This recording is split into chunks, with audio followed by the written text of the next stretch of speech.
Good morning, I'm Joshua Meltzer, Senior Fellow in the Global Economy and Development Program here at the Brookings Institution, where I work on international trade issues and lead the Digital Economy and Trade Project. And on behalf of Nina Shanai, who is Visiting Fellow at the American Enterprise Institute, and myself, we welcome you this morning to our event on U.S. China trade and the role of technology, which is part of a broader Brookings AEI project on reconceptualizing globalization. We've got a fantastic panel for you this morning. Before I introduce them, I'm going to provide some brief remarks. The panel will come up, they'll also provide some remarks. We'll launch into a moderated Q&A and then we'll open it up for Q&A with the audience. I'd also like to thank the Henrik Foundation for their support for this event. Technology is clearly central to the US-China trade dispute. The USTR Section 301 report identified the key technology and IP issues as Chinese intellectual property theft, forced technology transfer, economic espionage to acquire US technology, and strategic foreign investment also to acquire US technology. But there are also broader concerns with the Chinese economic policy as it relates to technology. This includes China's industrial policies geared towards dominating emerging technologies, such as China's 2025 Made in 2025 roadmap, which aims to dominate and be largely self-sufficient in key technologies such as artificial intelligence, robotics and biotechnology. And this industrial policy is supported by growing Communist Party control over the economy, the centralization of power and information, which points at least to a capacity to channel resources to achieving these goals. In fact, the US already has experience with China's reliance on state-owned enterprises and subsidies, which has generated overcapacity and dumping in third market in products such as steel and solar photovoltaics, undermining domestic industries. And these recent industrial policies are expected to also lead to overcapacity, but this time in robotics, new energy vehicles and batteries. Technology issues are also increasingly of national security concern.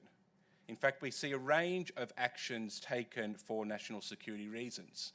This includes addition of Huawei to the entity list due to national security concerns, the Foreign Investment Review and Modernization Act, which will limit investment into critical technologies that can be exploited to threaten national security, the Export Control Reform Act, which will regulate exports of emerging or foundational technologies essential to national security, the Executive Order securing the ICT and supply chains, which aims to prevent ICT transactions owned or controlled by a foreign adversary, and perhaps more prosaic, the steel and aluminium tariffs, so-called Section 232, which were also implemented for national security reasons.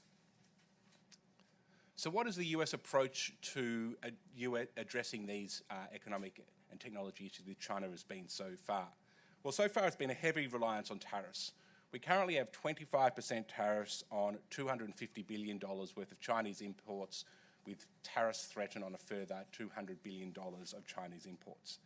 And there are costs of this approach to the US economy and strategically that we need to acknowledge.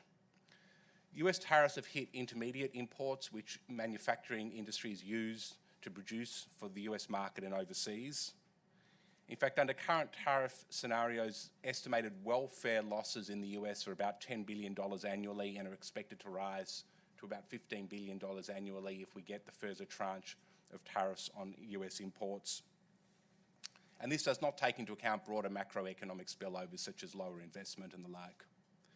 It's also the case that tariffs are hurting the Chinese economy, yet tariffs alone are unlikely to lead to the type of Chinese economic reform needed to put the US-China trade relations on a sustainable footing. What instead the US needs is a broader strategic approach. We outline this in a paper that I did with Nina, which we published in February this year. It requires, for one, that success in getting China to reform economically is going to be more likely to succeed when this is not only a US demand, which requires other allies to be delivering similar messages to Beijing. Yet getting a united front means not waging unnecessary trade wars against allies. The US also needs to be more proactive in developing new trade rules to support US goals with respect to China, such as exist already in the Comprehensive and Progressive Trans-Pacific Partnership, which of course the President withdrew the United States from in his first week in office. It also means that China, not the US, needs to be understood as the outlier here, acting inconsistently with global trade rules and norms. In fact, the USTR 2018 report to Congress on China's compliance with its WTO obligations took a step in this direction, where it made the case that China was acting not only inconsistently with its trade rules, but also with the expectations of WTO members that China would be more market-orientated and reform its state-owned enterprises. In fact, here the US should be using the World Trade Organization rules at least as a benchmark to assess where China deviates from its formal commitments and norms of behaviour.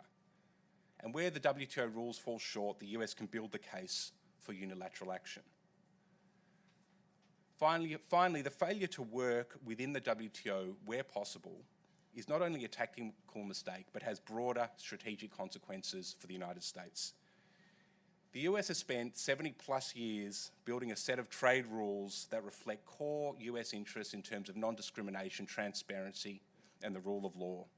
And when the US simply ignores these trade commitments, it undermines these United States interests and really calls into question the value of any US agreement that is signed. To be clear, tariffs may be needed to get China to act, but alone are going to fall short. A final point worth making is that a final deal was simply has China purchasing more US exports is clearly not going to cut it. This is a form of managed trade which the US would buy into, which is more akin to how the Chinese economy operates. It would harm key US allies because it would presumably lead to China purchasing less from other countries, and it would again be inconsistent with trade rules because it would be granting preferential treatment to one country only. With that, I'd like to invite the panelists to come up on stage, and let me introduce them as they do. We've got Rob Atkinson, who is the founder and president of the Information Technology and Information Foundation, who's also a scholar and non-resident at the Brookings institution. Rob's got I'm going to do this very briefly because you can all look online if you want more details. But he's had various science and technology related appointments under the Clinton administration, the Bush administration, and the Obama administration, and he's an absolute expert in this field. This is sort of the order that we're going to be going down. Cheng Li is a senior fellow here at Brookings and director of the John L. Thornton China Center. He's really a leading author on China and its political system, has published very widely, and is currently completing a book manuscript with the working title Middle Class Shanghai, Pioneering China's Global Integration, which I think is absolutely relevant for today's discussion. And last but not least, Derek Scissors, who's a resident scholar at AEI, American Enterprise Institute, and chief economist at the China Beige Book. He's at AEI, he's focused on China, India, and US economic relations with Asia. Before that was a senior research fellow at the Heritage Foundation and worked as an action officer at the United States Department of Defense. I'm going to turn it over now to my panelists who are going to make brief remarks. After that, we can get into a Q&A. Thanks.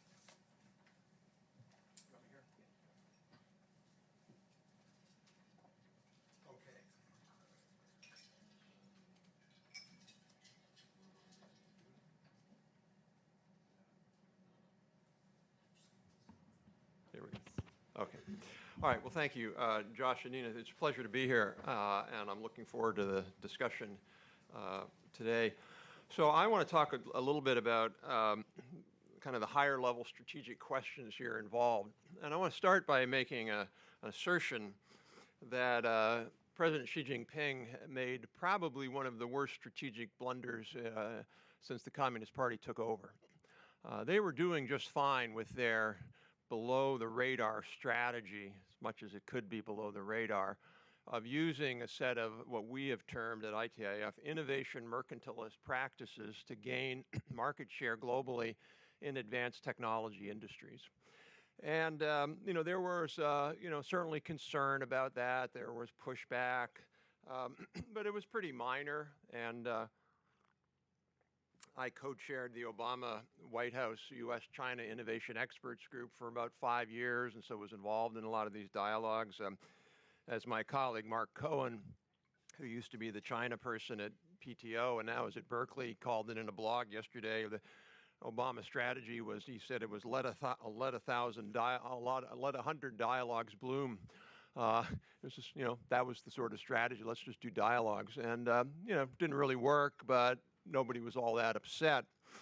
And I'm struck by, thinking about that quote from Admiral Yamamoto, head of the Japanese fleet, where he said, if we attack Pearl Harbor, we risk raising the sleeping giant. And that's what China did. And the giant is now awake. You cannot like the giant, but the giant is awake and it's not going back to sleep, meaning the U.S. is seriously concerned about what China's strategy is. So Xi Jinping made two major mistakes. One is, as Josh alluded to, made in China 2025. They could have easily done that. Sorry, they could have easily done that without having to, flash it with neon lights right in our face. They could have done that surreptitiously. They were already doing sort of that to begin with the MLP, the medium and long-term plan and technology in China. So they could have done that, they didn't. And the second was really this drive in China to push for indigenous innovation. In other words, to favor domestic companies over foreign companies. That really alienated a lot of foreign companies. And so now what you're seeing, it just took a little match to light that fire. And that's what you're seeing now. So the match being the combination of export controls and tariffs from the Trump administration. And what you're seeing is a not insignificant shift of advanced production out of China. Essentially, what you're seeing is decoupling. So, for example, new data shows that technology exports from China to the U.S. are down 12%. They're up in double-digit figures in the last year from India, Vietnam, and Taiwan. So lots of companies are hedging their bets. Many major global companies, Japanese companies, Taiwanese companies, European and American, are hedging their bets and just saying, we can't risk having everything in China. That's going to hurt the Chinese economy in a pretty serious way, I would argue. And I think the Chinese are making another strategic mistake or tactical mistake in their negotiation, which is they seem to be thinking the Chinese strategy up until now has been essentially a rope-a-dope. Remember that great line from Muhammad Ali? You just sort of keep doing this and doing that, and eventually the other side, it goes on for so long, you get what you need, you get what you want. And that's really been the Chinese strategy, and we've gone along with it. That's exactly the wrong thing that China should be doing now. The longer they play rope-a-dope, the longer they don't come to the table and with a real offer that the Trump administration will accept, the more decoupling is going to happen.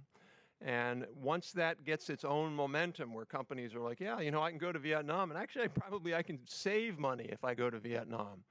Or if the Indians ever get their act together, which is in theory possible, that could be like, wow, let's all go to India. And the Chinese are playing a very dangerous and I think misguided game.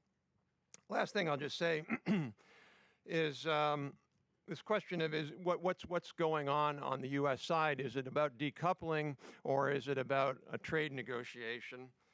And my 5 minutes are up, so I'm just going to say I think it's about trade negotiation. I think there are certainly people in the administration who are in favor of decoupling. But in my view, I think the administration, if the Chinese came back to the table and accepted close to what Lighthizer wanted in in that round in May, if they came and accepted close to that, I think the tariffs go off and the Huawei ban goes off and we go back to some level of normalcy, although we're never going to, as I said, the giant is awake and we're going to be watching you, as they say, every single moment. So we're never going to go back to where we were. But I think the Chinese have it pretty much in their hands if they want to come back to some level of normalcy. I have no clue whether the Chinese will choose that path, but I think if they did, we'd get back to some level of normalcy. So thank you.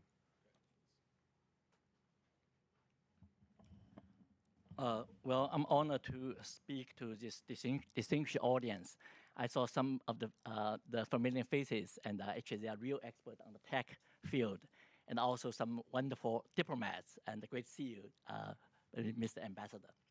And I also honored to be in the same panel with also leading scholars on the tech field and on U.S. China relations. And I want to applaud Nina and my colleague Joshua for organizing this very timely topic. The technological tension or controversy between United States and China, arguably the most contentious and the most consequential issue in the bilateral relationship. Also, the technology domain is also the most salient aspect of what Robert said, the decoupling. It's a multi-dimensional decoupling, but the technology decoupling is certainly a very striking one. Now, in my 5 minutes remark, I would like to share my assessment of this technological decoupling led by United States, and also my observation of China's countermeasures. Now, according to the statistics recently released in both countries, China's investment in the United States last year was only 1/6 of the previous year, and 10% of the 2016. And the technological decoupling is particularly striking. There was almost zero mutual investment in in the tech sector between the United States and China last year. So decoupling is something that's already happening in a very fast speed. Now, in addition, the U.S. initiatives, as Joshua mentioned earlier, such as placing Huawei and other Chinese IT companies on the entity list, exerting much tightened export controls, launch FBI investigations into Chinese IT and venture capital firms, particularly in the Silicon Valley, and politicizing or publicizing espionage as accusation of Chinese nationals in American labs and universities. Now, these all have caused much anxiety in China. In particular, the entity list, including Huawei, is really, in my view, it's a big blow for this flagship company in China's IT industry. Huawei CEO Ren Zhengfei acknowledged last month that Huawei will likely lose $30 billion in the next couple of years as resulting of this the recent move on the U.S. side. Now, the second part of my assessment, China's countermeasures. My main observation or argument is that U.S.-led technological decoupling may slow China's technological catch-up in the short term, but it will not be able to prevent China from becoming a technological co-superpower along with the United States. Now, let me very quickly explain why in the following three aspects. First, China has its own competitive edge in a number of key areas. I will not elaborate on them because of time constraint, but just very quickly mention these areas, like 6 or 7 areas. Number one, China's R&D expenditures now is catching up.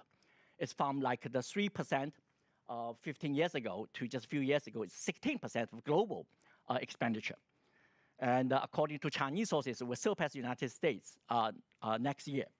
And also that the human resources and the large e-commerce market, large number of the innovation-driven companies in China, large share of international patent, and a significant number of technocratic experts in the Chinese leadership. You look at the Central Committee, there are a number of leading experts on AI, biotechnology, and quantum computing, and 5G. Actually, these are the members of 376 members of Central Committee.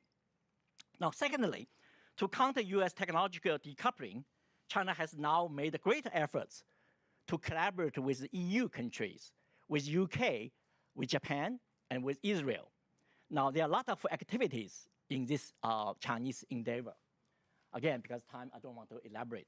And finally, from the Chinese perspective, what happened in the past couple of years relating to the Huawei and SAT issues has reaffirmed the Chinese perception about the role of the state in the technological development and also the need for so-called Chinese called indigenous innovation.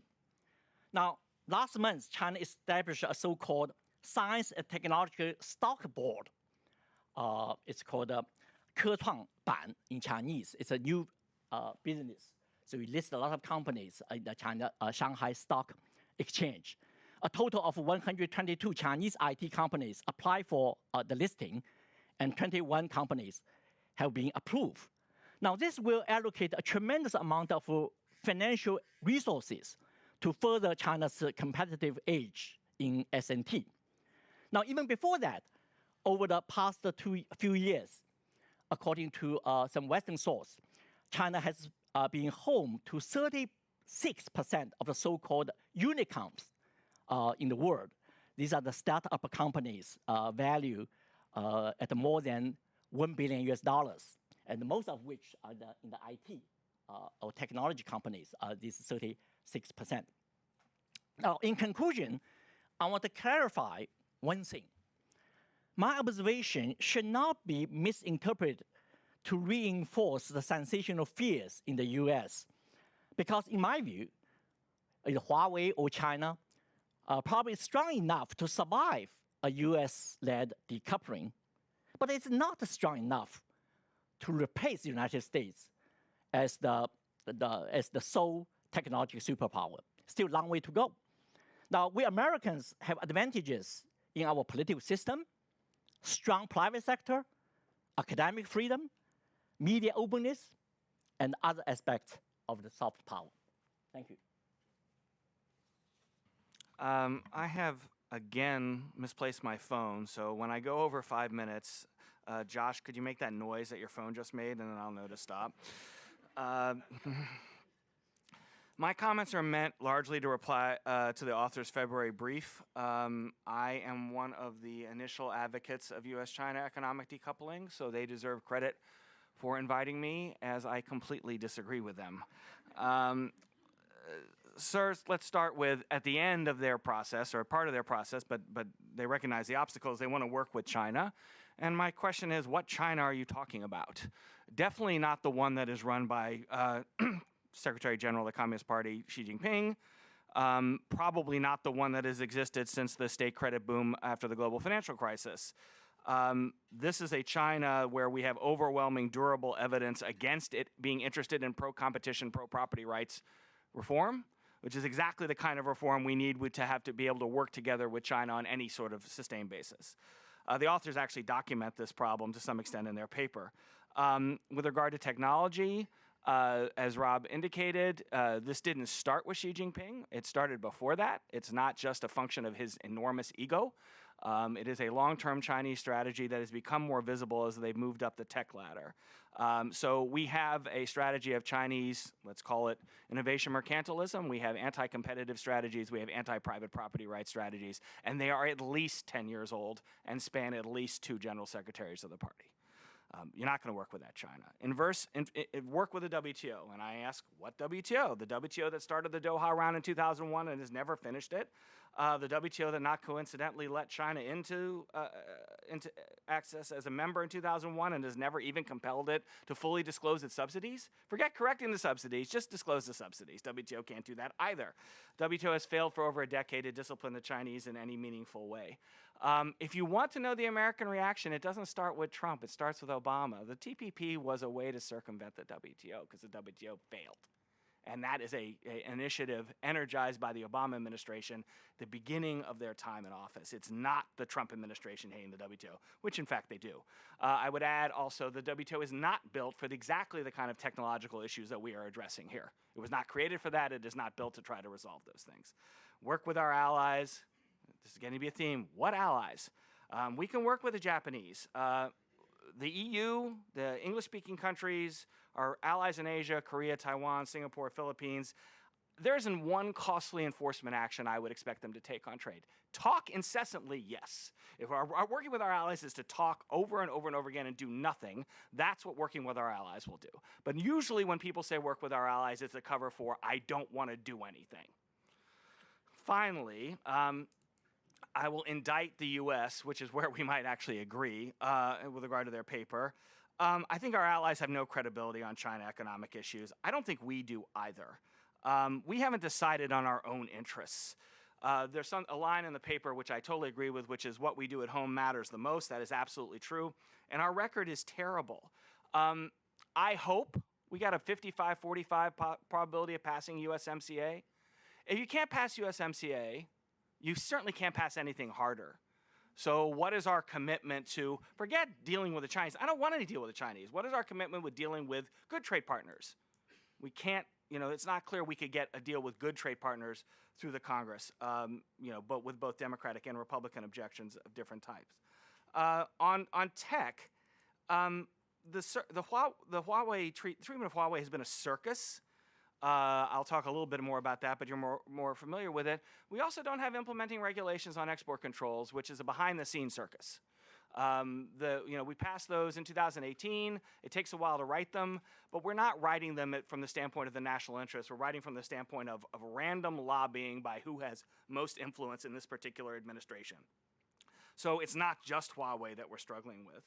I think this comes back to the fact that the president doesn't really care about technology competition, but the rest of the government really does. So if you took the rest of the government other than the president, Democrats and Republicans, you get a lot of concern about technology competition and a lot of criticism of China. It's shocking to me. I'll get up and testify in front of the Congress and the Democrats will accuse me of being a wimp. And I'm always like, me? And they've moved to the China hawk side of me. So the rest of the government cares about technology competition. The president doesn't. So first thing is we have to settle our own issues at home. The first step is exactly unilateral action. It's not that the U.S. should work with our friends because we don't even know what we want and they don't have any credibility for taking action. We should decide the policies that we are going to apply and stick to them. And the president isn't good at that. He's good at making dramatic decisions and not sticking to them. If we could do that for several years, then it would be time to bring in our allies. Then it would be time to negotiate with the Chinese. The problem is not that President Trump acts unilaterally. The problem is exactly that he fails to act unilaterally with regard to sustained, cohesive action. And this is most obvious in technology, in treatment of Huawei, treatment of other Chinese tech companies below the radar, and our broader implementing regulations and export controls. So the first thing I want to do is actually act unilaterally, and we fail to.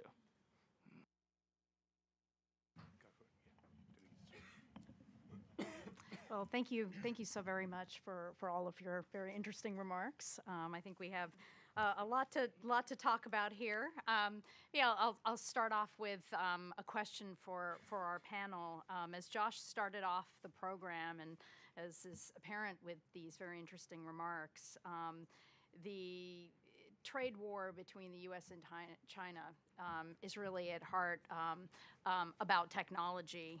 Although, as Derek just mentioned, the president has focused on trade deficits, on agricultural purposes, but when you look at the underlying reason for why some of these measures have been put into place, as we've already discussed, the heart of it, whether it's the 301 actions or other national security actions, it's about IP, forced tech transfer, cyber theft, and other types of measures that the Chinese government has undertaken.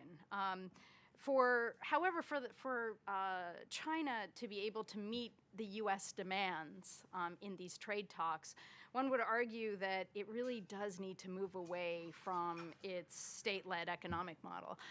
And I was struck by a few comments amongst our panelists. One that Rob made about how there could be a possibility of returning to normalcy with China, depending on how the negotiations go. Also with what Cheng Li mentioned on the limited ability for the U.S. to actually stop China's rise in the tech space. And also Derek's interesting comment about, well, which China are we actually dealing with? And is it really possible to get there? So given the background here and the Made in China 2025 initiative, the other type of industrial policies that the Chinese government has put into place to try to ensure its preeminence and global leadership in some of these key high technology spaces, maybe if the panelists could further flesh out for us, how serious is this China challenge to U.S. tech dominance, particularly in some of these emerging sectors like AI, biotech, AV, autonomous vehicles? And if it is as serious as many commentators are forecasting, what is the administration actually hoping to achieve on a long-term basis with this strategy, with tariffs, export controls, FDI controls, both with respect to China's long-term technological development as well as the existing U.S.-China technological integration? Yeah, I can address that. I think the way to frame that, first of all, though, is it really boils down to there's two camps here. Well, maybe three. There's the who cares about China camp. There's the Derek camp, which is decoupling. It is lonely. That's how I feel.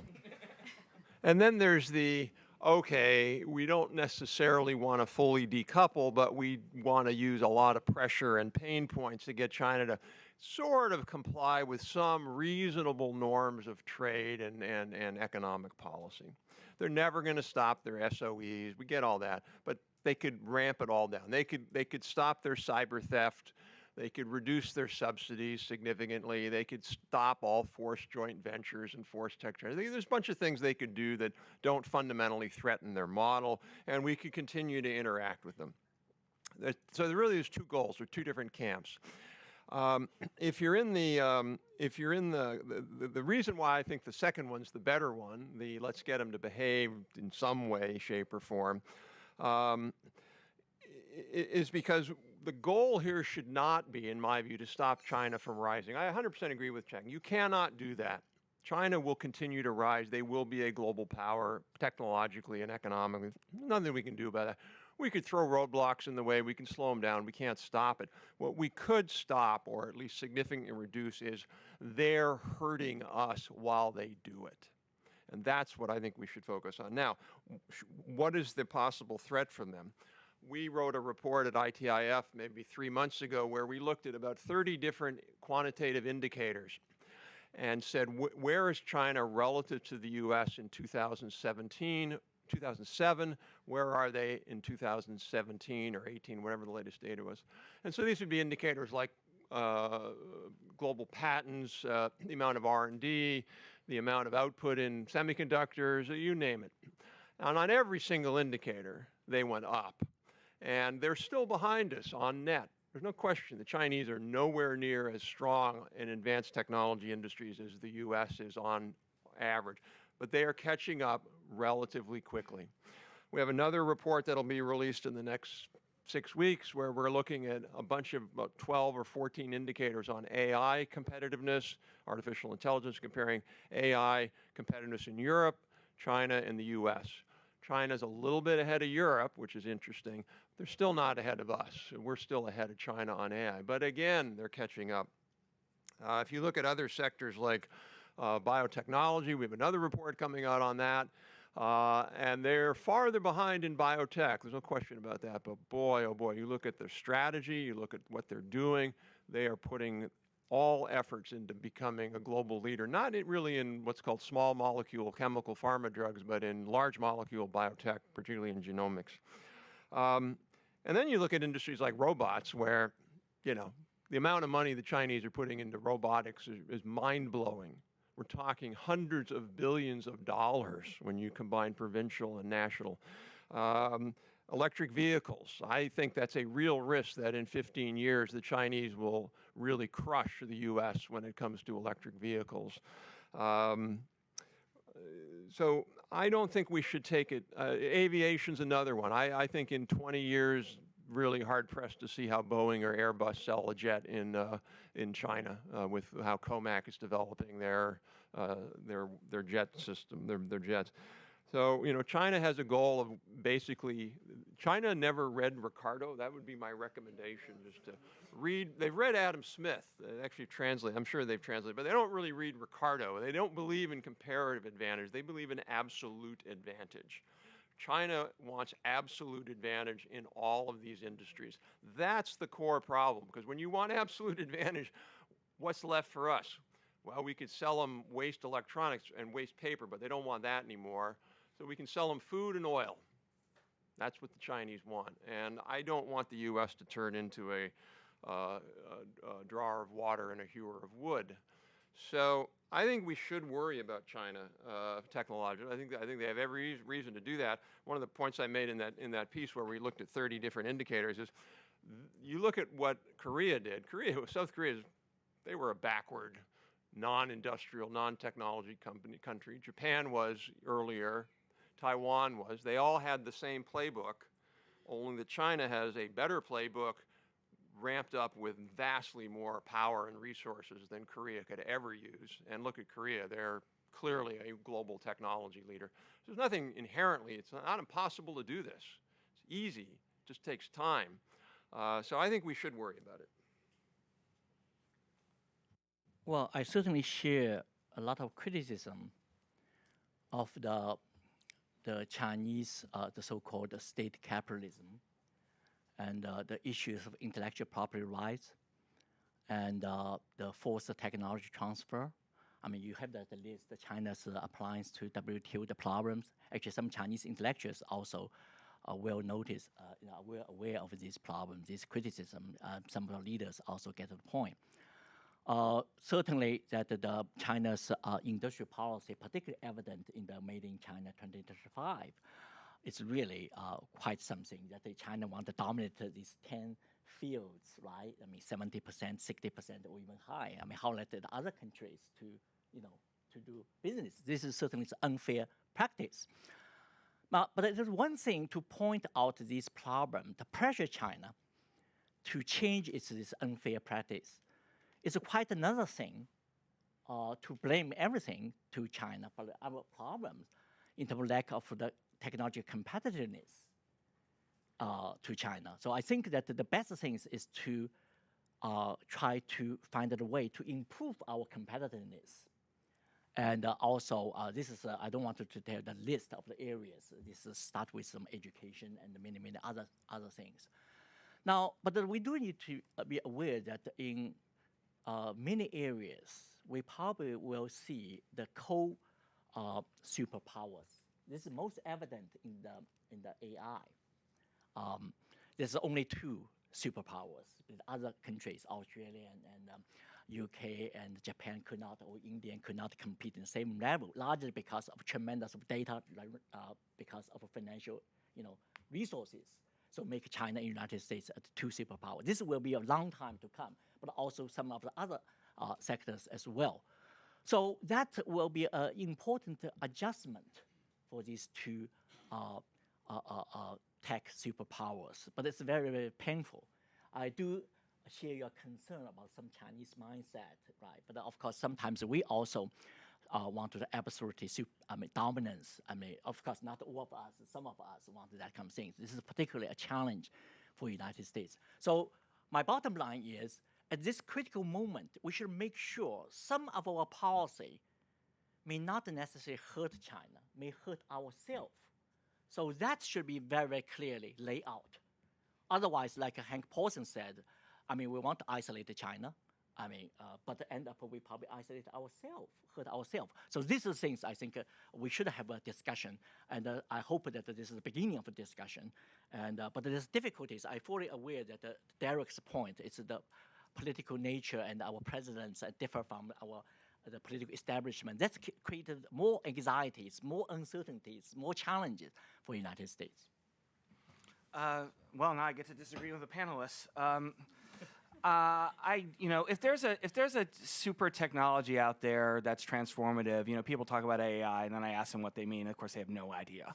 But if machine learning using big data is going to be some enormous economic transformation, and I don't see why, because the data the Chinese can gather on their market is not relevant in most international markets. But if it did, I would think China would be able to be competitive with the United States technologically. If there's a single transformational technology out there, China will do well. On broad technological competition, I don't believe in spending. I believe in competition. China doesn't allow it. I don't believe in a state model to drive a large economy forward. I don't believe in anticipating where the important technologies are coming from. I don't believe at all in autonomous vehicles mattering, except in military terms. So, I mean, we have a bunch of, the arguments over here are China's big, it's going to spend a lot of money. That doesn't convince me about anything unless there is a single technology to break through on. So this is theological. You know, I came over from AI. You just walk down the street. It's a totally different world that you live in.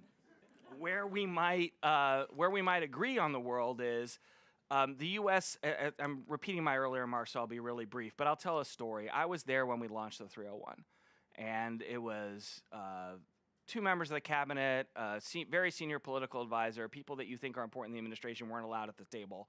They had to sit off to the side. It was a big meeting, and it was about IP. And it was about a broad range of U.S. responses. And the next day, it was about tariffs and the trade deficit because that's what the president grabbed onto.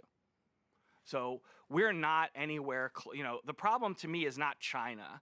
I think our system is better than theirs. I think we will out-innovate them, out-compete them, as we always do. The problem is, as Rob referenced, they can hurt us, and the boss doesn't care about that. The boss doesn't care about long-term U.S.-China technological competition. He cares about short-term increases in exports. So I don't see the problem on the Chinese side. The Chinese are enormously in debt. They're an aging society. I could go on and on and on. I see the problem on our side. Do you guys want to respond? Yeah, do you want to respond? So Derek, would you acknowledge that Japan, Korea, and Taiwan are technological leaders or close to that? I don't think they're at the level of the United States. You could answer they're not at the level of the United States because they lack scale, which China has. But my response to that is Japan and Korea allow more technology competition than the Chinese do. There is a state role in those countries, but it is a state role that's between the state role of the U.S. and China. It's not at China's level. And what China has done that you think is a strength of increasing the state role, to me, is a weakness. See, I think this is one of the core problems we have in the U.S., which is this sort of, we just had a debate last week, sort of on the Democratic side, where some on the Democratic side are saying we shouldn't worry about China because all we're doing is helping U.S. firms, and besides China, that's not really where growth comes from. So, and then, on the free market side, Derek, you have this view that there's only one recipe. And if you don't use that recipe, you cannot succeed. And I think That's an exaggeration, and you know it. no, it's not an exaggeration, Derek. There are many recipes. I mean, I just wrote a piece on China for the National Review on that. There are multiple varieties of capitalism that have shown they are the U.S. model is not the only model to gain success. No, but success is not everybody reaches the same level of success. Japan is not as successful as the United States. China is an exaggerated, in key respects, version of Japan. They have been successful. They were most successful when they were liberalizing. They have been less successful since they have been I disagree on Japan. Why nobody thinks Japan is successful is because they don't make this. When you go down and look at industrial parts, industrial products, lasers, certain high-tech chemicals, Japan is the world leader in most. According to McKinsey, there's 65 products, major high-tech products that Japan has over 70% global market share of. We don't know what they are because nobody, you're not an engineer. So Japan is very successful. Japan has been successful, but by not using our model. Japanese wealth has stagnated for 15 years, and that wealth is what you use to No. drive future technology. That's not the way to look at it. There's two ways. Sorry to get into Derek. Seriously. Let me finish. Let me finish my point. Not defined by wealth. I'm going to. That's about what I'm going to explain to you. Okay, go ahead. No, it's like easy to be flip about that. It's only about wealth. There are two things that countries want from an economic perspective. One is productivity, the other is competitiveness. If you don't have competitiveness, essentially your dollar is going to fall until you do. So you have to have some ability to trade in global markets, sell in global markets so you can afford your imports. The Chinese model, the Japanese model, the Korean model is a terrible model for productivity. Terrible. So the Japanese non-traded sector productivity is abysmal. You look at their retail productivity, and it's because they protect their sectors, blah, blah. I'll totally buy that. Okay. And that's the great U.S. strength. But then there's another sector, another part of an economy which is around traded high value-added sectors, that model can work extremely well. Is that the model you want to drive your entire economy for the future? Absolutely not. China's going to stabilize. They're not going to grow. I get that. But they can take market share away from us in high value-added industries, which would be harmful to us. And we agree on that. As I said, I'm worried about the Chinese hurting us, not about them replacing us. So we don't agree as much as it sounds. So let me just pick up on the conversation. If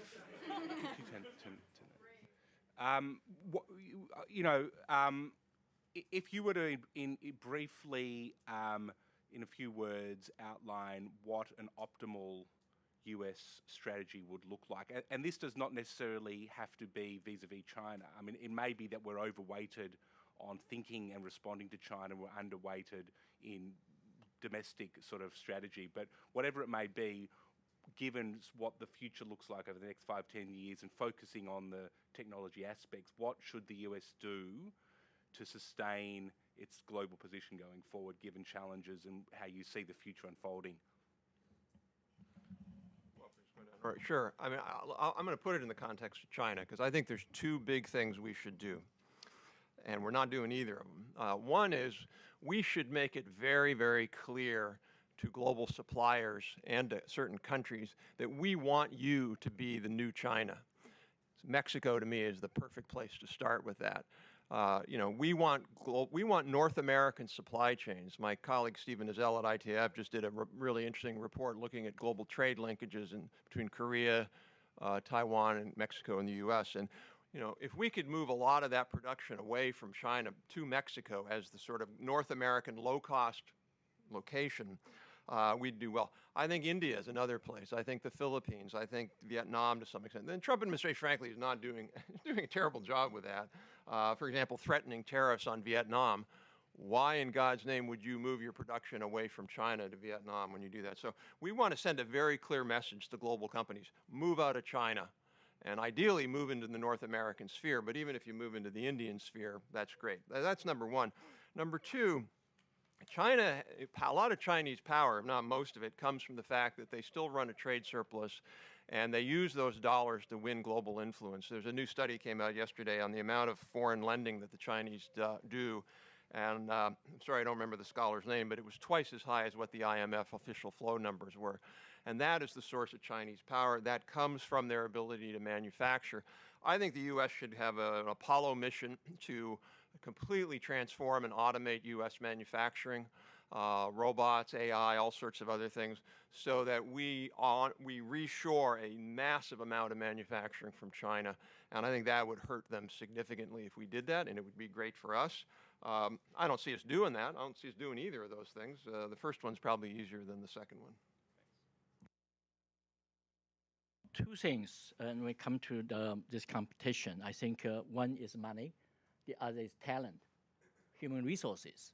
I think our Congress, our administration should really make effort to improve these two areas. I think that's a need for budget discussion, and also our immigration policy, how to recruit talents from everywhere in the world rather than just become isolationist ourselves. So these are the things I think the future leadership should be concerned. On U.S. China, unsurprisingly, I think we should decouple from this Chinese government. I think the idea that we can make a lasting agreement with Xi Jinping as long as he wants to stay in power, which I think is until he's dead, is both impractical and morally repugnant. So that's my simple solution on the Chinese side. That's actually easier than what I would do on the U.S. side, which I don't think we have, unfortunately, I share with my colleagues, I have little prospect of. We are spending too much on the past and present, which is in the form of entitlements. We are also now, under this administration, borrowing a ridiculous amount of money because they lack any sort of notion of fiscal priorities, and so does the Congress and both parties. If we want to maximize the U.S. position so that it's robust against whatever the Chinese doing the right thing or any other configuration of global competitiveness, we should be investing in the future. I don't mean by that we pick out industries and we give them money. I mean basic research. And basic research isn't that expensive. If we had any sort of reasonable fiscal posture, we could spend the necessary money on basic research. And the reason we don't is, one, we don't have any fiscal discipline whatsoever, and two, we have the absolutely wrong sense of priorities. So again, I come back with, look, our China path to me is simple and it's feasible. Wait till we have somebody who isn't a brutal dictator to deal with. The U.S. path, much more difficult. And I think decoupling, as we've discussed, is in progress. It'll go, to a certain extent, depending on who's running the country. But the other part of this, we haven't even started. Ask a follow-up to that, Derek. So, the Chinese market is so important to so many U.S. companies and multinationals, and it's with respect to the purchasing power of Chinese nationals as well as just in sheer size. I guess the question is, how successful is a U.S. policy to try to disentangle high-tech trade or any trade between the two countries? How successful would this policy be going forward? Is it even possible to do this?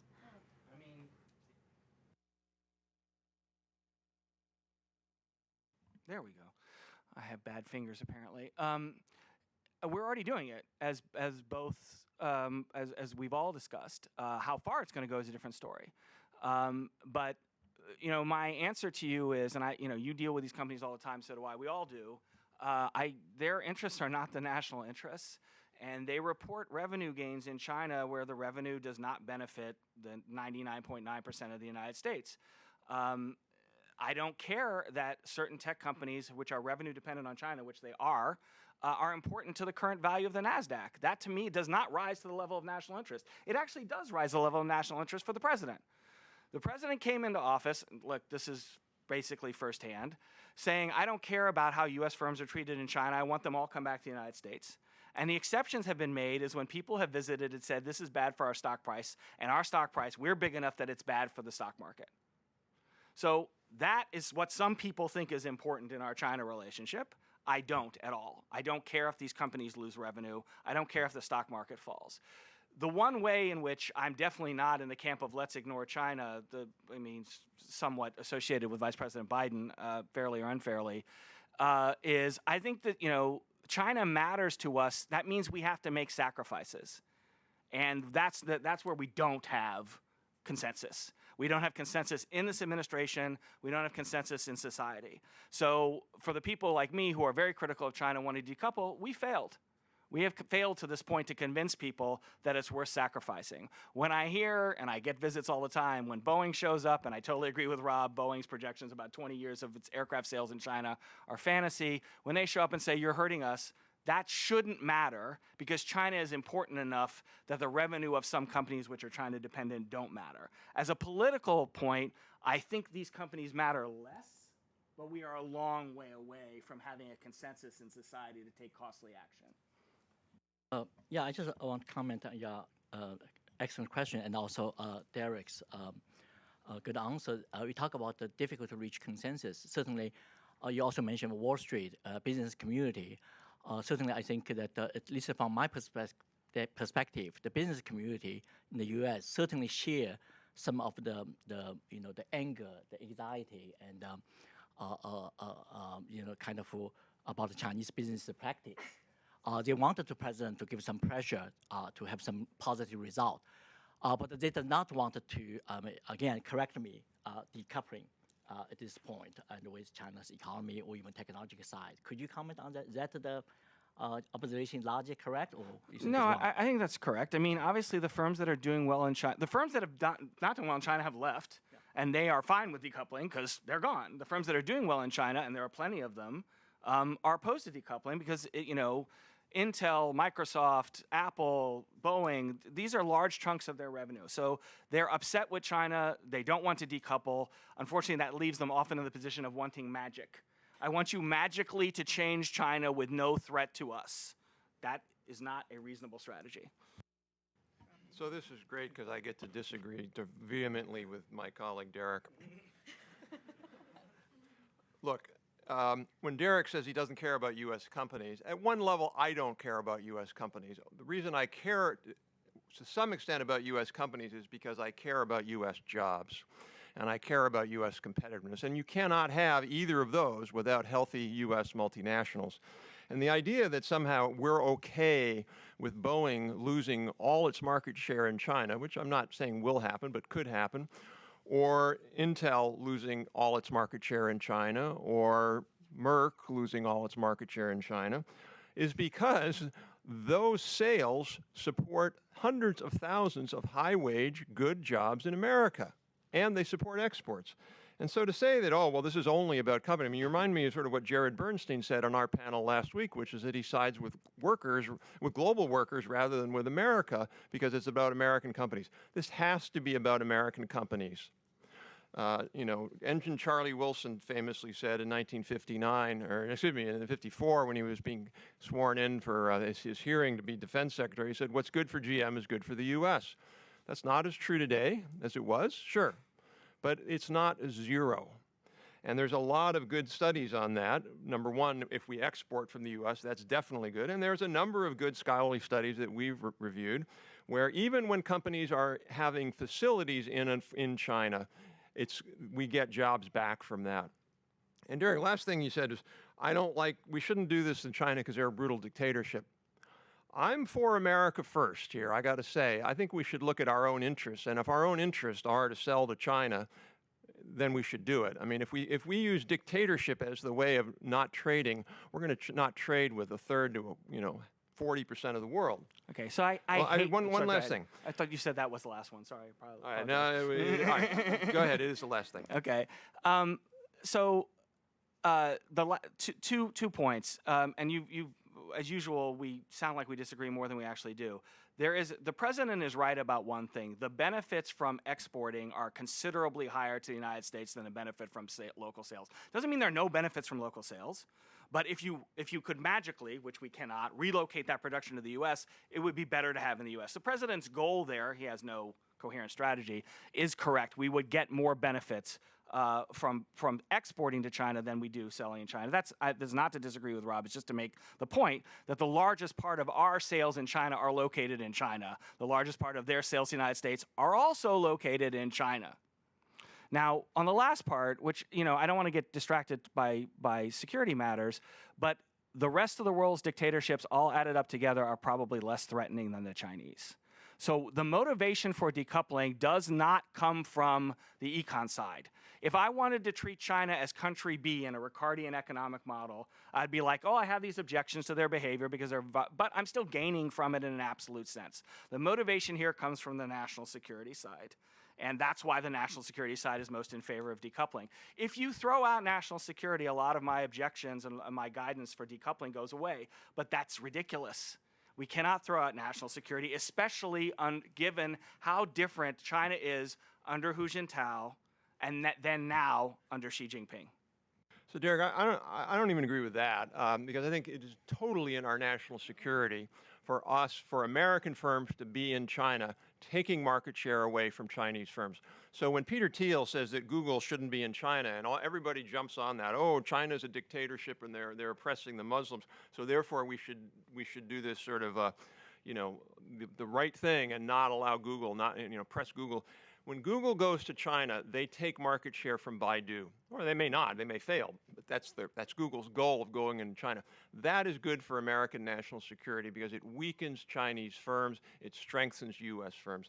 And so to say that we can walk away from the Chinese market, now to be clear, there's certain things we shouldn't allow. We should not allow U.S. firms in China to transfer certain technologies, and that's partly what we'll see what FIRMA does. But to say that we should walk away from the market and that's going to make the Chinese military and national security establishment weaker, I don't buy that. From the current relationship. That's not the right question. No, it is the right question. No, the right question is compared to what? Improves U.S. relative position versus China. No, it does not. National security. If China gains more from the current relationship, which it does, and decoupling, and the goal on the national security side is to improve relative U.S. position, then decoupling. So you have to understand there's several different parts of decoupling. So there's the part of would it be good for Apple to make they're now making their what do you call those, the AirPods. Yeah, the AirPods. They're making the AirPods, which my daughter just spent her money on as a 13-year-old. Like, 13 years. doesn't the wired $10 ones work? No, Dad. They're now making half of those supposedly in Vietnam, or they're going to do that. So that's good for us. It's bad for China. That's the kind of decoupling that I would agree with. But to say we don't want to sell that stuff in China and take market share away from Chinese companies, well, in other words, we don't want Google in there to take market share from Baidu, that's a different issue than exporting back, and I think that would be a huge mistake. Okay, we're going to open up to the audience. I'm just going to, there's one final question. I want a very brief response, even though this is a question that does not lead to a brief response. But I don't think we can. I don't think we can finish a panel without asking this question, which is, you know, are we going to get a trade deal between the U.S. and China? If so, when? What's your best estimate of what this deal looks like, and will it include Huawei? So we'll get a trade deal if the Chinese want to be reasonable, I would argue. I have no clue whether they want to be reasonable. I think that the Huawei ban put the fear of God in them, and the Huawei ban had nothing to do, nor should it have anything to do with security. If we don't like Huawei technology, we think it's insecure, we've solved that problem with an import ban. The export control, the deemed export was a completely different issue. So I think we will, if the Chinese want a deal, I think then the Trump administration will do it. That would be my prognosis. I think we will get it before the end of the year if the Chinese want a deal, and it will let Huawei off the hook. That would be how I would say it. And it would be, if you think about the Lighthizer original deal where we wanted 100%, they gave 90, and the Chinese were at, what, 70, and then they backed down to 50. The deal has to have at least a 70%, probably 75% before I think the administration takes it. I think it will be a deal, but it's based on very pessimistic assessment. Let's imagine there will be no deal. What the world will look like? There will be two economic systems. There will be two internet systems. You know, like Eric Schmidt said, probably it's already happening. And there will be two, eventually, financial systems.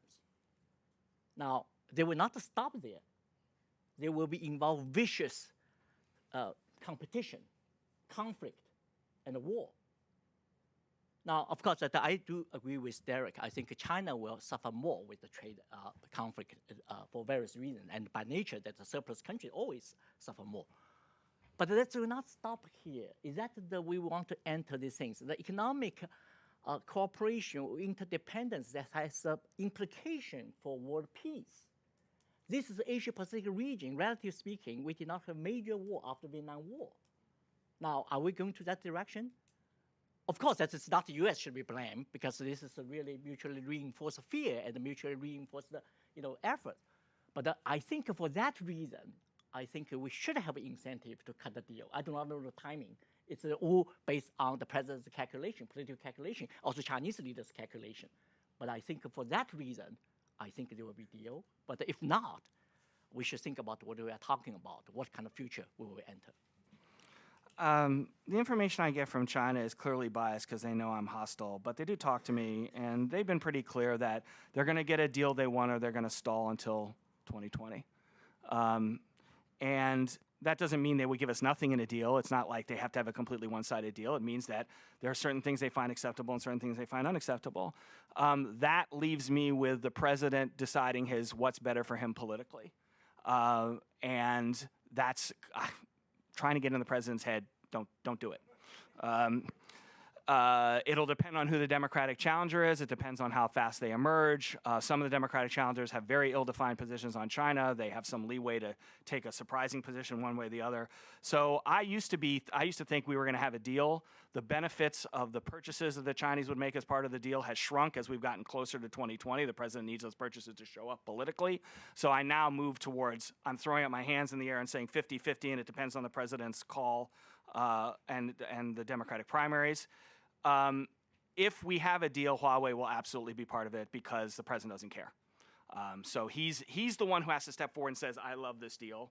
He's the final decision maker. He doesn't care about Huawei. So I'm not sure about a deal. It really is influenced by U.S. politics. But if there's a deal, Huawei will be in it. Let's open up to Q&A. We'll take maybe 3 questions. Please keep your questions brief. No statements, and just tell us where you're from when you ask a question. We'll say 1, 2, 3 on this side, and we'll go to the other side next. If you'd like to, you've got a roving microphone. Oh, hi. My name's Julia Abrahams, and I'm a retired person, but I find this all very interesting. My question is, how come this whole China and technology issue hasn't turned into like another Sputnik moment where the U.S. Domestic focus is on ramping up science and technology investment, something like that? Thanks. Behind this lady here. Hi, Andrea Shalal with Reuters. I just wanted to ask you, Rob, about your, sort of Apollo idea for autonomy and automation. I mean, isn't that politically difficult to sell in some ways? Because, obviously automation reduces workforce numbers. So how do you sell something like that? I could see where that would appeal to the president, with the Space Force. You kind of get that, feeling of like a big initiative. But how do you sell it in terms of the number of jobs? And then just very quickly, Derek, I wanted to ask about your assessment on Huawei. If Huawei is part of the deal, what happens to all of the dire, warnings that the national security community made about how these are backdoors and, it's the beginning of doom and gloom? Okay. And this is a gentleman here. Yep. Thank you, and terrific conversation. I'm Carl Pulzer, and I have a really small-scale project that looks at equity in capitalism and trade, so interested in workers. But my question is about strategy, defense strategy, and where the conversations seem to be going, and how that coordinates with economic policy. So we're seeing, like, eventually either fast or slow, a decoupling, China rising in power, and possibly regional trade, replacing international scope of trade. And yet, since Korea and the Second World War, the U.S. has provided a public good by anchoring in the Pacific an international trading zone. It costs a lot of money in our military. So as this devolves, what's our strategy on the military side with regard to our allies? Do we ask them to take more responsibility for spending? Do we really encourage the Japanese to rearm and maybe have nuclear weapons? How do we reorganize all that in a way? And especially if Hong Kong blows up and there's conflict that starts in that area. Great, thanks. I'll leave it up to you to answer any or all of the questions as you see fit. Just quickly on the Sputnik moment question. We invest less in R&D as a share of GDP than we do prior to Sputnik. So that's how bad things have gotten. I don't think there will be a Sputnik moment because many politicians and others on the left just fundamentally don't care. If you look at a lot of the Democratic agenda, including in the presidential campaign, it's 80 to 90 to 100% redistribution agenda. It's not about creating our ability to create wealth and productivity and competitiveness. It's about redistributing wealth. So they just fundamentally don't care. And then there's a lot of people on the right, nobody I'm going to say here maybe, I don't know. Tell me. like AEI and a lot of sort of market groups who just basically say, number one, a Sputnik moment is industrial policy. That's verboten. And number two, we're already going to kick China's ass, so it doesn't make any difference because our model is so much better. So it really is this left or right thing. However, the good news is you have a sort of emergent new conservative movement, and I put Senator Marco Rubio right at the center of that. Who are saying, wait a minute, the old sort of, free market kind of Adam Smithian world just doesn't work anymore. And robust conservatives need a national competitiveness strategy. And you have a lot of folks on the left, or on the Democratic side, like Senator Chris Coons, who is a real champion. So I don't want to sound totally negative, but I think it's a little bit of a hard slog, but we're moving in the right direction. Quickly on automation and jobs. There are a lot of very good studies which we've reviewed and cited. Countries that have more robotics in manufacturing actually have not lost manufacturing jobs because they have gained global market share. If we could reduce our trade deficit in manufacturing, according to the study we've done, we'd create over 1 million manufacturing jobs. Now, let's just say we automated, so you're probably going to end up with a somewhat of a net wash, I would argue, where we could have a lot of factories move back, they'd be more efficient, but at the end of the day, we'd probably have the same number of jobs would be my bet. Well, your question about the strategy is a good one, but I think it's a very, very difficult one. Even domestic consensus and international alliances, both are quite weak at the moment, partly related to domestic politics, partly related to the fact that the current situation differs from the Cold War situation. I mean, many countries, they don't want to take a side. And even in terms of values, Western countries and some Asian countries sided with the United States. But on the economic front, they don't want to lose China's huge market. This adds complicities the situation. Now, I understand that Derek's view about the multilateralism versus unilateralism. But at the same time, you do need to have, if a strategy, you do need to look at a global perspective and along with Americans' leadership.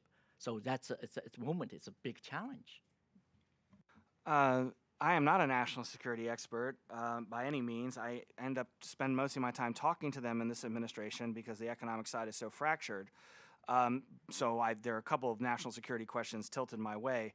On the Huawei side of the deal, how can we include Huawei in the deal with all our talk about national security? I mean, this is the U.S. talking out of both sides of its mouth with some justification. We are much less linked to Huawei than the Europeans are and some of our other allies are. So obviously it annoys the hell out of them that we say, well, we don't really have to do much with Huawei because it doesn't matter to us, but you people are being compromised. So I get the hypocrisy there, and combined with 232 and other actions, it does not make for the U.S. being a good friend. But that's, I think, how we'll sell it. The president will say, well, Huawei doesn't matter to us, so who cares? I'm not defending that. I think that's how we're going to try to split the baby, and literally that's what it's like in terms of the rationality of the discussion on selling out Huawei while telling everyone else they're a national security threat. On the big question of what does decoupling mean for our military posture, this is, I don't know how to answer this question without complaining, so I want to be more constructive. The president doesn't want to decouple. We don't really have a Secretary of Defense, and we haven't since Mattis became discontent, which was before his resignation. So we don't have a national security strategy that's to emerge, and we have a president who doesn't want to decouple. We can't possibly put those things together and say, well, if we decouple, what's our national security strategy? We have the big event on the national security side, and on the China relationship side was the national security document in 2017 calling China a rival. And then 2 weeks ago, the president says, we're going to be great partners. So it's just not possible under this administration, the way the president's behaving now, and with our problems with regard to staffing senior officials, for us to match up, we're going to decouple, and then we have a military strategy to go along with it. We might be able to do that in the next administration, whoever it is, but I'm really saying, like, there's a 30% chance in the next administration and a 0% chance now, so things are getting better. So, Derek, Again, I think we disagree. The Huawei, there's two issues with Huawei. There's, do we trust their 5G equipment? We don't. We probably shouldn't. Therefore, we shouldn't allow it to be bought in the U.S. Okay, we've done that. That's not going to change. That's not related to the trade deal. It's not related to the negotiations. It's not going to change. Then there's the issue of, could we damage Huawei, their national champion, as leverage in a trade deal? That's what that was about. And so, the defense hawks, including in the Senate, who say that Trump is letting Huawei off the hook from a security perspective, are missing the boat completely. If we don't like their security, we just don't buy their equipment.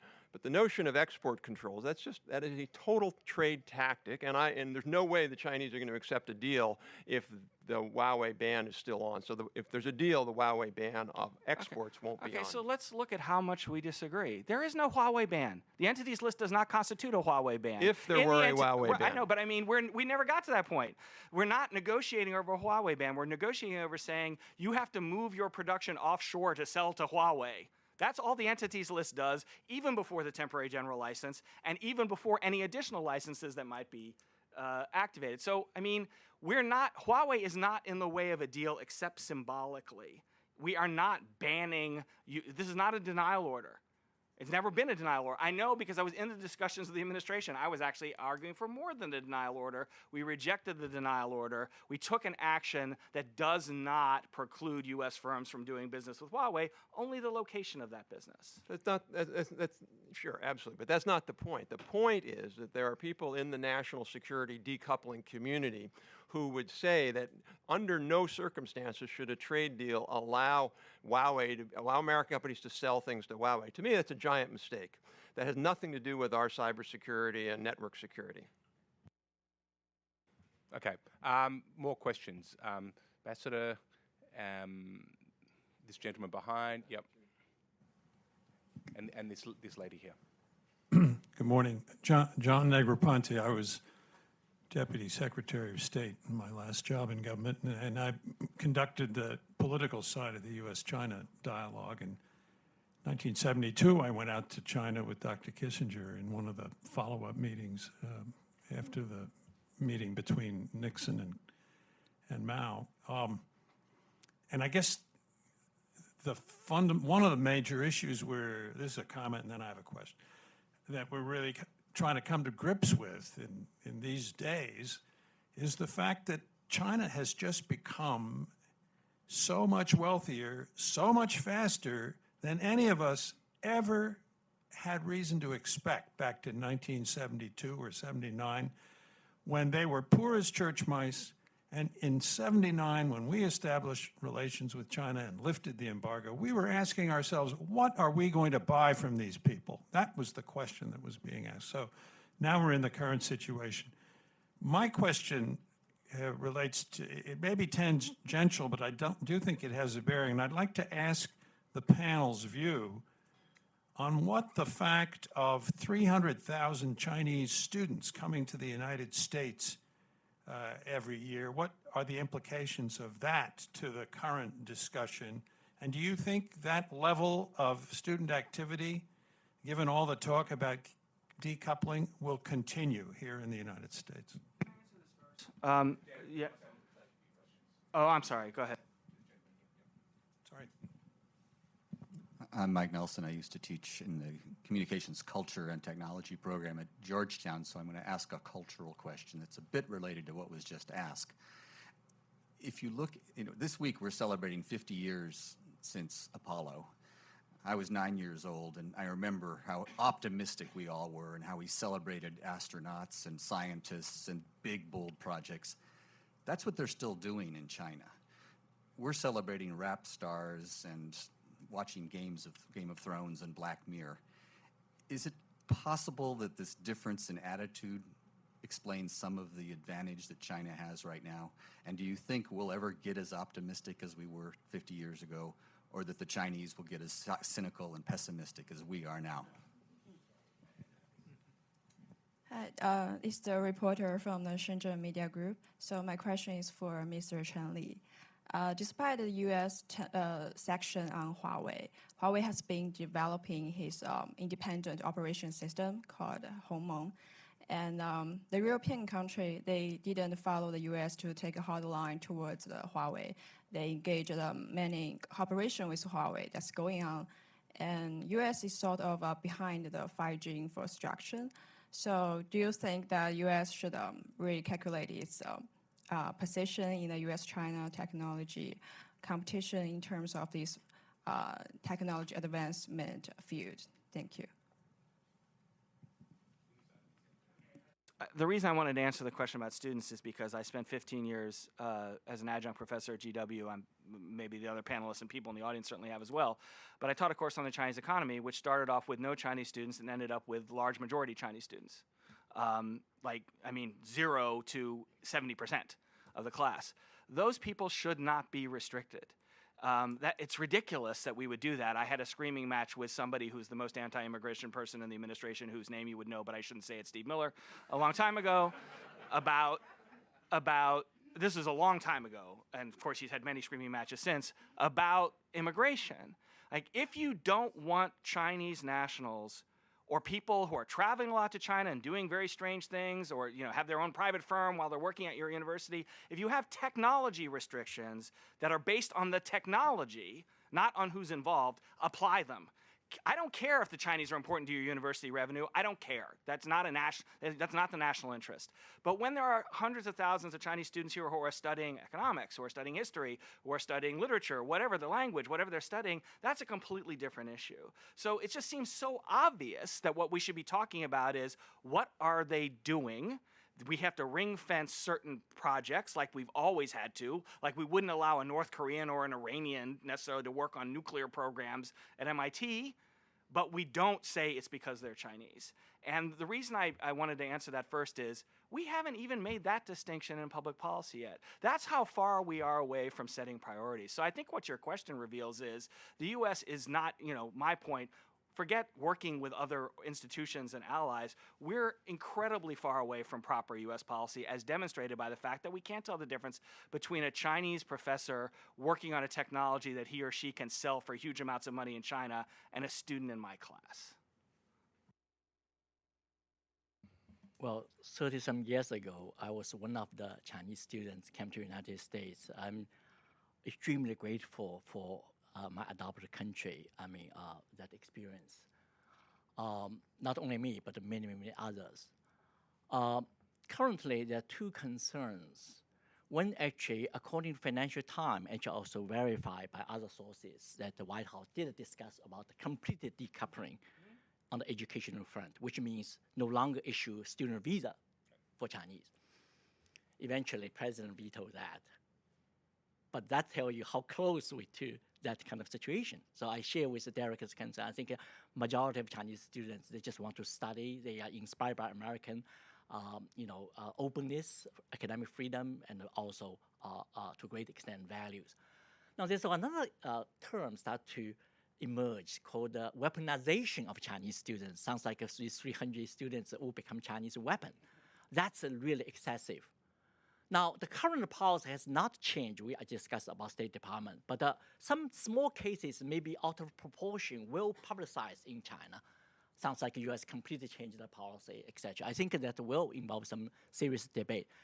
But the side effects it's already occur because of the investigation going on. Some top-notch scientists from Chinese nation, some of them Chinese Americans, some of them actually nothing to do with China. They are second generation Chinese because they have Chinese name. That become really what people call the McCarthyism and etc. That's also very, very excessive.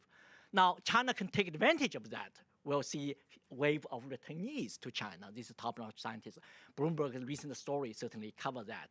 And American universities like MIT, Berkeley, Stanford, Yale, they already, the chancellor or president made a statement that, again, we want to maintain the openness, the excellence of American educational system, right? So I think that there's different movements going on. So your question is very essential. I hope that we will maintain the openness and in terms of this is American strengths and will make us more competitive, not only just Chinese, but also open to the international communities. For your questions about Huawei, this is a very sensitive question. I do share the concern about the national security issues regarding to Huawei. I think it's not just it's natural, just like Chinese are also concerned about the American IT companies. So U.S. Certainly made some statement about our allies adopting Huawei, but the result is mixed. It's still ongoing. I certainly think that we enter a period. I personally think the arrest of the Meng Wanzhou or custody of Meng Wanzhou, maybe this is too costly. But in terms of national security concern, I think the U.S. has legitimate reason to be concerned about the nature of that competition. So I sort of agree with Derek and Cheng, I think, but I don't think it's the right framing to talk about openness. We want to be open. It's not going to be a binary decision. Should we be more closed towards Chinese students? I think we should. Should we be generally open to Chinese students? Yes, we should. But I encourage you to read the new book by the former head of counterintelligence of the CIA. I'm sorry, I don't remember his name, but he just wrote a book called To Catch a Spy.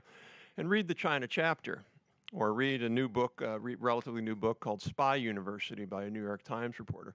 And you see some pretty egregious, shocking things that Chinese students have done on the direction of the Chinese Communist Party to come to the United States and steal technologies, including stealth technologies. So I agree with Derek that if you're studying history or whatever, no problem. But if you're in a sensitive area, it is not racism to say. It would be like if a Russian was here in 1965 and we said, oh, isn't that racist against the Russian ethnicity or something?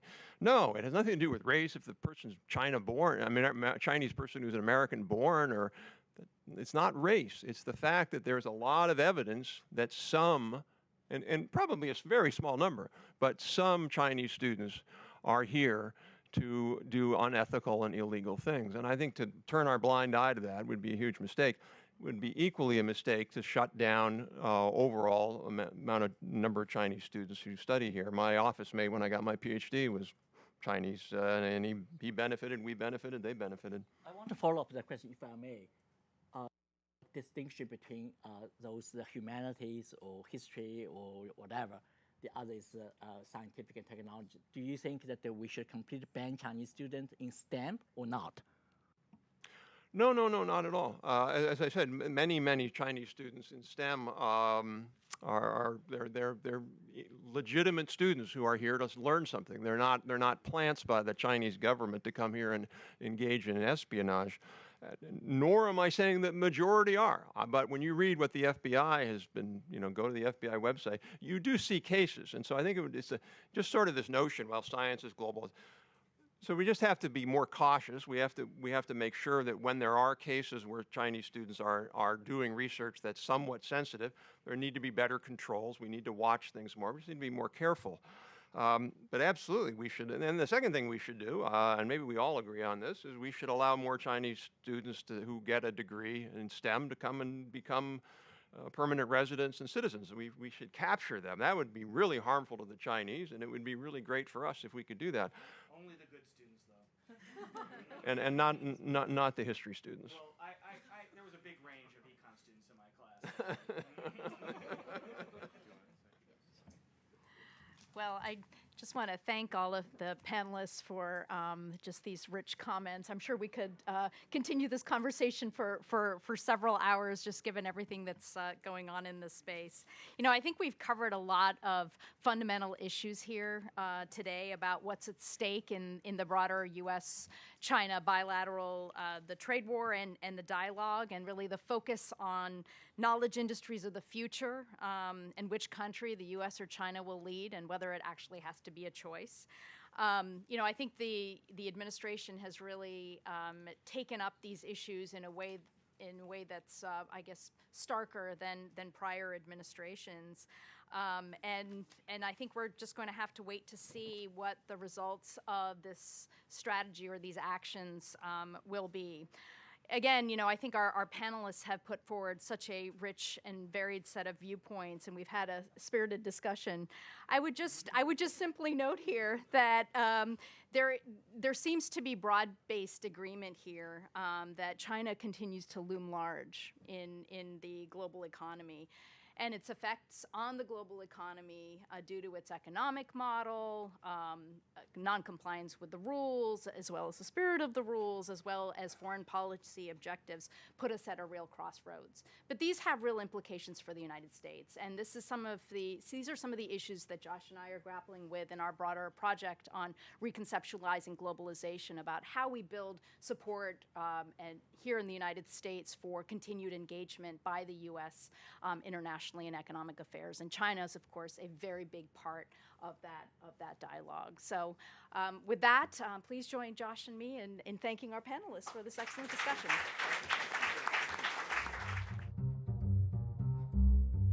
Thanks for watching. Be sure to like and subscribe for more videos from Brookings.